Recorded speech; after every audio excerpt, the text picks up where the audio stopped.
नमस्कार दोस्तों, स्वागत है आप सभी का मेरी कहानियों में। मैं हूं शिखा और एक बार फिर से आपके लिए लेकर आई हूं एक नई कहानी और उम्मीद करती हूं कि बाकी कहानियों की तरह ये कहानी भी आपको बेहद पसंद आएगी। पसंद आए तो चैनल को सब्सक्राइब करना मत भूलिएगा। इसके अलावा आप मुझे इंस्टाग्राम पर भी फॉलो कर सकते हैं। मेरी इंस्टाग्राम आईडी डिस्क्रिप्शन बॉक्स में दी गई है। तो चलिए अपनी आज की कहानी शुरू करते हैं। मैं और मेरे पति समीर अपनी 8 वर्षीय बेटी के साथ एक रेस्टोरेंट में डिनर कर रहे थे। अचानक बेटी चीनू के हाथ के दबाव से चम्मच उसकी प्लेट से छिटककर उसके कपड़ों पर गिर गया और सब्जी छलककर फैल गई। यह देखते ही समीर ने आंखें तरेरते हुए उसे डांटते हुए कहा, चीनू, तुम्हें कब अकल आएगी? कितनी बार समझाया है कि प्लेट को संभाल कर पकड़ा करो, लेकिन तुम्हें कुछ समझ ही नहीं आता। आखिर अपनी माँ के गंवारपन के गुण तो तुम में आएंगे ही ना। यह सुनते ही मैं तमतमाकर बोली, अभी बच्ची है, यदि प्लेट से सब्जी गिर भी गई तो कौन सी आफत आ गई है? तुमसे क्या कभी कोई गलती नहीं होती? और इसमें गंवारपन वाली कौन सी बात है? बस तुम्हें मुझे नीचे दिखाने का कोई न कोई बहाना चाहिए। सुमन, तुम्हें बीच में बोलने की जरूरत नहीं है। इसे टेबल मैनर्स आने चाहिए। मैं नहीं चाहता इसमें तुम्हारे गुण आए। मैं जो चाहूंगा इसे सीखना पड़ेगा। मैंने रोश में आकर उसकी बात बीच में काटते हुए कहा, यह तुम्हारे हाथ की कठपुतली नहीं है कि उसे जिस तरह चाहो नचा लो। और फिर कभी तुमने सोचा है कि इतनी सख्ती करने का इस नन्ही सी जान पर क्या असर होगा? वह तुमसे दूर भागने लगेगी। मुझे तुम्हारी बकवास नहीं सुननी। कहते हुए समीर चम्मच प्लेट में पटक कर बड़बड़ाता हुआ रेस्टोरेंट के बाहर निकल गया और गाड़ी स्टार्ट कर घर लौट गया। मेरी नज़र चीनू पर पड़ी। वह चम्मच को हाथ में पकड़े हमारी बातें मूक दर्शक बनी सुन रही थी। उसका चेहरा बुझ गया था। उसके हाव भाव से लग रहा था जैसे वह बहुत आहत है कि उससे ऐसी गलती हुई जिसकी वजह से हमारा झगड़ा हुआ। मैंने उसका फ्रॉक नैपकिन से साफ किया और फिर पुचकारते हुए कहा, कोई बात नहीं बेटा, गलती तो किसी से भी हो सकती है। तुम अपना खाना खाओ। नहीं मम्मा, मुझे भूख नहीं है, मैंने खा लिया। कहते हुए वह उठ गई। मुझे पता था अब वह नहीं खाएगी। सुबह वह कितनी खुश थी जब उसे पता चला था कि आज हम बाहर डिनर पर जाएंगे। यह सोचकर मेरा मन रुआंसा हो गया कि मैं समीर की बात पर प्रतिक्रिया नहीं देती तो बात इतनी नहीं बढ़ती। मगर मैं भी क्या करती? आखिर कब तक बर्दाश्त करती? मुझे नीचा दिखाने के लिए बात बात में चीनू को मेरा उदाहरण देकर कि अपनी माँ जैसी मत बन जाना, उसे डांटता रहता है। मेरी चिढ़ को उस पर निकालने की उसकी आदत बनती जा रही है। हम दोनों कैब लेकर घर आए तो देखा समीर दरवाज़ा बंद करके अपने कमरे में था। हम भी आकर सो गए, लेकिन मेरा मन इतना अशांत था कि उसके कारण मेरी आंखों में नींद आने का नाम ही नहीं ले रही थी। मैंने बगल में लेटी चीनू को भरपूर दृष्टि से देखा। कितनी मासूम लग रही थी वह। आखिर उसकी क्या गलती थी कि वह हम दोनों के झगड़े में पिसे? विवाह होते ही समीर का पैशाचिक व्यवहार मुझे खलने लगा था। मुझे हैरानी होती थी यह देखकर कि विवाह के पहले प्रेमी समीर के व्यवहार में पति बनते ही कितना अंतर आ गया। वह मेरे हर काम में मीन मेक निकालकर यह जताना कभी नहीं चूकता कि मैं छोटे शहर में पली हूँ। यहाँ तक कि वह किसी और की उपस्थिति का भी ध्यान नहीं रखता था। इससे पहले कि मैं समीर को अच्छी तरह समझूं, चीनू मेरे गर्भ में आ गई। उसके बाद तो मेरा पूरा ध्यान ही आने वाले बच्चे की अगवानी की तैयारी में लग गया।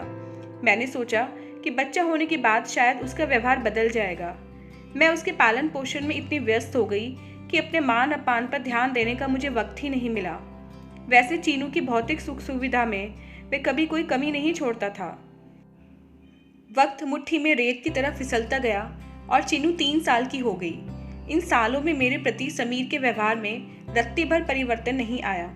खुद तो चीनू के लिए सुविधाओं को उपलब्ध कराकर ही अपने कर्तव्यों की इतिश्री समझता था, लेकिन उसके पालन पोषण में मेरी कमी निकालकर वह मुझे नीचा दिखाने का कोई मौका नहीं छोड़ता था।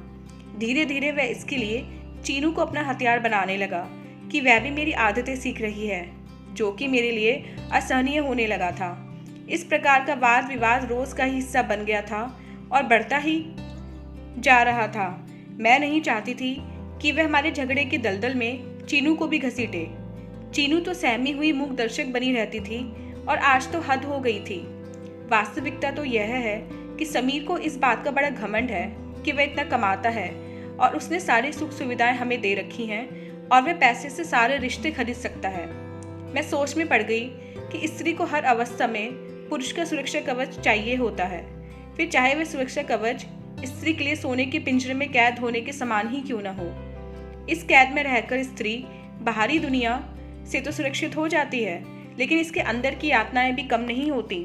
पिछली पीढ़ी में स्त्रियां आर्थिक रूप से आत्मनिर्भर नहीं होती थीं, इसलिए असहाय होने के कारण पति द्वारा दी गई यातनाओं को मन मारकर स्वीकार कर लेती थीं। उन्हें बचपन से ही घुट्टी पिला दी जाती थी कि उनके लिए विवाह करना आवश्यक है और पति के साथ रहकर ही वे सामाजिक मान्यता प्राप्त कर सकती हैं। इसके इतर उनका कोई वजूद ही नहीं है। मगर अब स्त्रियां आत्मनिर्भर होने के साथ साथ अपने अधिकारों के लिए भी जागरूक हो गई हैं। फिर भी कितनी स्त्रियां हैं जो पुरुष के बिना रहने का निर्णय ले पा रही हैं, लेकिन मैं निर्णय लेकर समाज की सोच को झुठलाकर रहूंगी। तलाक लेकर नहीं, बल्कि साथ रहकर। तलाक ही हर दुखद वैवाहिक रिश्ते का अंत नहीं होता। आखिर ये मेरा भी घर है, जिसे मैंने तन मन धन से संवारा है। इसे छोड़कर मैं क्यों जाऊं? लड़कियों का विवाह हो जाता है तो उनका अपने मायके पर अधिकार नहीं रहता। विवाह के बाद पति से अलग रहने की सोचें तो वही उस घर को छोड़कर जाती हैं। फिर उनका अपना घर कौन सा है जिस पर वे अपना पूरा अधिकार जता सकें? अधिकार मांगने से नहीं मिलता, उसे छीनना पड़ता है। मैंने मन ही मन एक निर्णय लिया और बेफिक्र होकर सो गई। सुबह उठी तो मन बड़ा भारी हो रहा था। समीर अभी भी सामान्य नहीं था। वह ऑफिस के लिए तैयार हो रहा था तो मैंने टेबल पर नाश्ता लगाया, लेकिन मैं ऑफिस में नाश्ता कर लूँगा बड़बड़ाते हुए निकल गया। मैंने भी उसकी बात पर कोई प्रतिक्रिया नहीं दी। चीनू आकर मुझसे लिपट गई, बोली, मम्मा, पापा को इतना गुस्सा क्यों आता है? मुझसे थोड़ी सब्जी ही तो गिरी थी, आपको याद है? उनसे भी चाय का कप लुढ़क गया था और आपने उनसे कहा था कि कोई बात नहीं, ऐसा हो जाता है। फिर तुरंत कपड़ा लाकर आपने सफाई की थी। मेरी गलती पर पापा ऐसा क्यों नहीं कहते? मुझे पापा बिल्कुल अच्छे नहीं लगते। जब वे ऑफिस चले जाते हैं तब घर में कितना अच्छा लगता है। सब ठीक हो जाएगा बेटा, तू परेशान मत हो, मैं हूं ना, कहकर मैंने उसे अपनी छाती से लगा लिया और सोचने लगी कि इतनी प्यारी बच्ची पर कोई कैसे गुस्सा कर सकता है। यह समीर के व्यवहार का कितना अवलोकन करती है और इसके बाल सुलभ मन पर उसका कितना नकारात्मक प्रभाव पड़ रहा है। समीर और मुझ में बोलचाल बंद रही। कभी कभी वह औपचारिकतावश चीनू से पूछता कहीं जाने के लिए, तो वह यह देखकर कि वह मुझसे बात नहीं करता है, उसे साफ मना कर देती थी। वह सोचता था कि कोई प्रलोभन देकर वह चीनू को अपने पक्ष में कर लेगा, लेकिन वह सफल नहीं हुआ। समीर की बेरुखी दिन ब दिन बढ़ती जा रही थी। मनमानी भी धीरे धीरे बढ़ रही थी। जब तक घर का खाना छोड़कर बाहर खाने चला जाता, मैं भी उसके व्यवहार को अनदेखा करके चीनू के साथ खुश रहती। यह स्थिति 15 दिन रही। एक दिन मैं चीनू के साथ कहीं से लौटी तो देखा समीर ऑफिस से अप्रत्याशित जल्दी लौटकर घर में बैठा था। मुझे देखते ही गुस्से में बोला, क्या बात है, आजकल कहाँ जाती हो?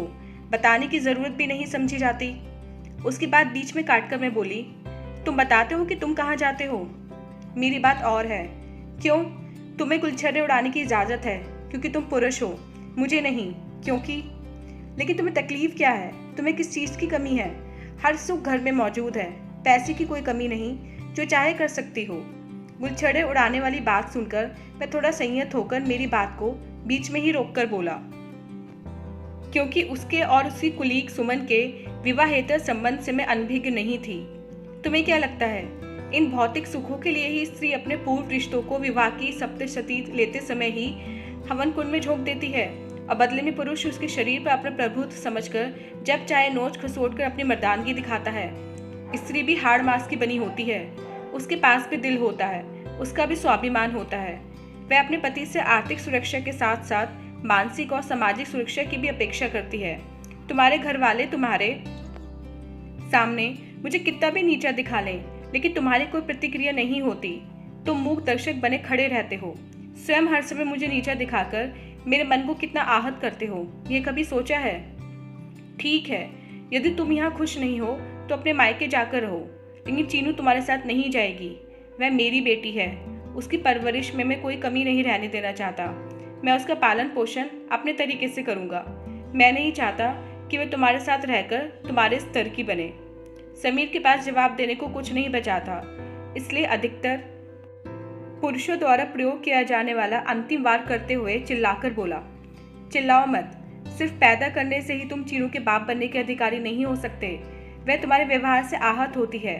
आजकल के बच्चे हमारे ज़माने के नहीं हैं कि उन पर अपने विचारों को थोपा जाए। हम उनको उस तरह नहीं पाल सकते जैसे हमें पाला गया है।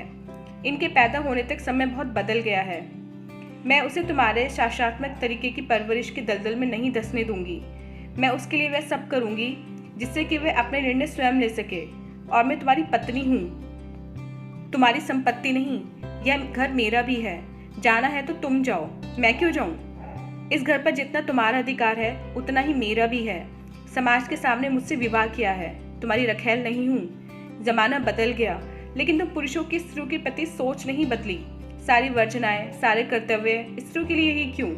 उनकी इच्छाओं, आकांक्षाओं का तो पुरुषों की नज़रों में कोई मूल्य नहीं है। उनके वजूद का किसी को एहसास तक भी नहीं। लेकिन स्त्रियां भी क्यों उर्मिला की तरह अपने पति के निर्णय को ही अपनी नियत समझकर स्वीकार करती हैं? क्यों अपने सपनों का गला घोटकर पुरुषों के दिखाए मार्ग पर आंखें मूंद कर चल देती हैं? क्यों अपने जीवन के निर्णय स्वयं नहीं ले पाती? क्यों औरों के सुख के लिए अपना बलिदान करती हैं? अभी तक मैंने भी यही किया, लेकिन अब नहीं करूंगी। मैं इसी घर में स्वतंत्र होकर अपनी इच्छानुसार रहूंगी। समीर पहली बार मुझे भाषणात्मक तरीके से बोलते हुए देखकर अवाक रह गया। पापा, मैं आपके पास नहीं रहूंगी। आप मुझे प्यार नहीं करते, हमेशा डांटते रहते हैं। मैं मम्मा के साथ रहूंगी और मैं उनकी तरह ही बनना चाहती हूँ। आई हेट यू पापा। पर्दे के पीछे खड़ी चीनू, जो कि हमारी सारी बातें सुन रही थी, बाहर निकलकर रोष और खुशी के मिश्रित आंसू बहाने लगी। मैंने देखा कि समीर पहली बार चेहरे पर हारे हुए खिलाड़ी के से भाव लिए मूर्दर्शक बना रह गया।